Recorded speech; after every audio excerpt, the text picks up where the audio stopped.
Nobody in the office, from the assistant director to the director, all the way down to the main, can give me one answer and get on the same page when you ask them a question about an issue or something that you'd like to know.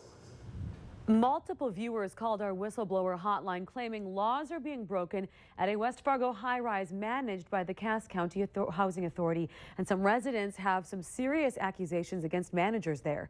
So Valley News Team's Ashley Bishop has been investigating this for several days. She joins us now with her findings. Ashley, what did you find out? Good evening, Steph. The Cass County Housing Authority provides housing for people with low income, and their mission statement says they strive to provide a decent, safe, and sanitary housing with effective management in the environment without discrimination. But some tenants say the staff is not being fair with how they decide who parks where. You like to hug. Linda Wirtz has been living in the West Fargo high-rise for 2 years. Wirtz became disabled with permanent nerve damage after a tornado hit her trailer 8 years ago. She has had a handicap plate on her car since that accident. But since she moved into the high-rise, she was told she could not park in either of the 2 handicap spots. No, I was told I couldn't. Because when I unload groceries, they told me they were going to tow my car. The maintenance men did. Instead, she was assigned a parking spot. So we're going to measure how far Linda Wirtz's parking spot is away from the handicap spot.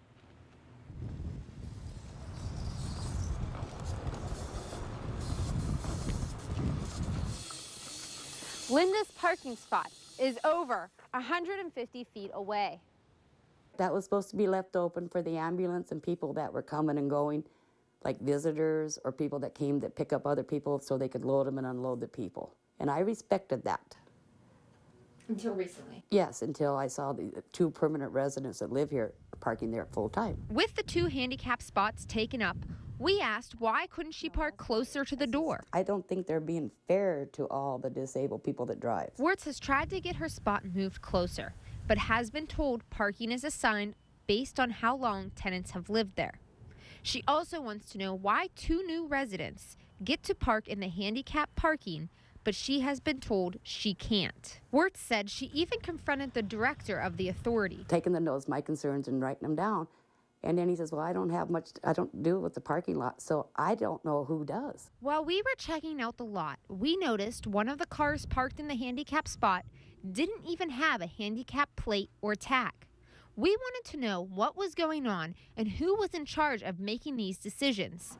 And we found them. Hi, are you willing to talk to us on camera? No, I told you, but come on in. I'll be more than happy to talk to you in person. Cass County Housing Authority Director Blake Stralow did not want to comment on camera. However, he told me parking is a challenge at the high-rise.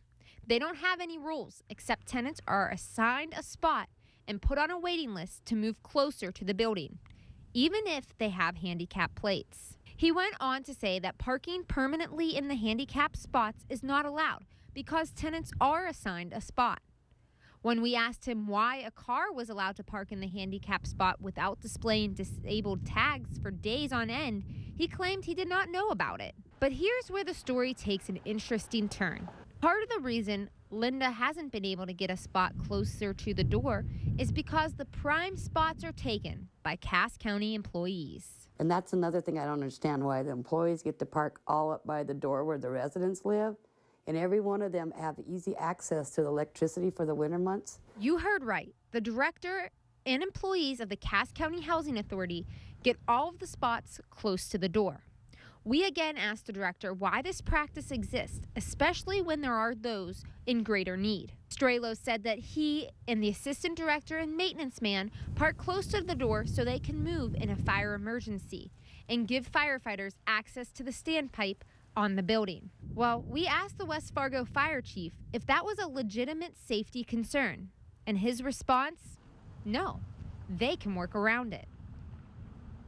Now, Linda says she was told time and time again that she could not park in the handicap spot. The Americans with Disabilities Act has this to say about such action. A person cannot interfere with an individual with a disability who is seeking to obtain or use the goods, services, facilities, privileges, advantages, or accommodations of a public accommodation. Now, Steph, after our investigation yesterday, the Housing Authority and director moved Linda's spot closer. Action was taken. Wertz's spot was moved closer to the building, and she's now happy with that. Right. I mean, that's all great to hear, and it's wonderful to see that she is a little bit closer. But what happened with the car that didn't have any of that handicap signage in it for so long? Now, after I told the director about that, he said he was going to take action and take care of it.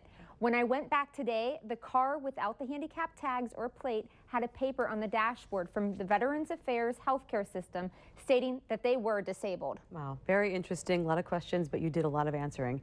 Thank you so much, Ashley. People who live at the West Fargo high-rise will see a change in parking in the next coming weeks. It was decided today at the Cass County Housing Authority meeting. Last week, we told you how the Housing Authority is making handicapped residents park in assigned spots that are more than 150 feet away, while employees park just steps from the building's entrance. After our story aired, changes are happening. Valley News Team's Ashley Bishop has been following this story since the very beginning. And I'm going to coin a phrase, I think, from the whistleblower hotline. It says, we are going to make a difference, and we're going to make a difference today. The director and board took action on the parking issues here at the high-rise. They made a long-term and a short-term plan. The first one is the reconfiguration of the existing parking lot. The other part of the whole parking situation is the new proposed parking lot that we're going to be doing. The short-term fix to the parking issue here at the high-rise is to move the employee parking to the far end of the lot, and those with handicap permits would move here in the current employee parking. On this map, you can see staff would park in the green spaces, and the handicap permits parking would be in the blue spots. Now, employees told Valley News Live they have no problem moving their spots. The director says they will keep 3 spots near the standpipe for staff, so first responders can use them in emergency situations. You know, the configuration, I have no idea. And again, it is all going to be driven by the green space requirements that we have. The long-term plan for an additional parking lot looks to be more of a challenge. The Housing Authority has to work around West Fargo's green space ordinance. We have to have grass covering a certain portion of our lot. The way I understand it in the city of West Fargo, for where we are, is 30% of the area has got to have green space to it. West Fargo says the green space ordinance is important for people in the city. And it relates to health and welfare of the people that are there. Pretty common for all cities to have minimum lot coverage requirements. The parking lot addition is still in the development stages, but the Housing Authority is expected to begin construction next spring. In West Fargo, Ashley Bishop, Valley News Live. The changes will be coming in the next week, and the Housing Authority also plans to address the parking issue in Castleton in 2016. Now, we started covering this story when a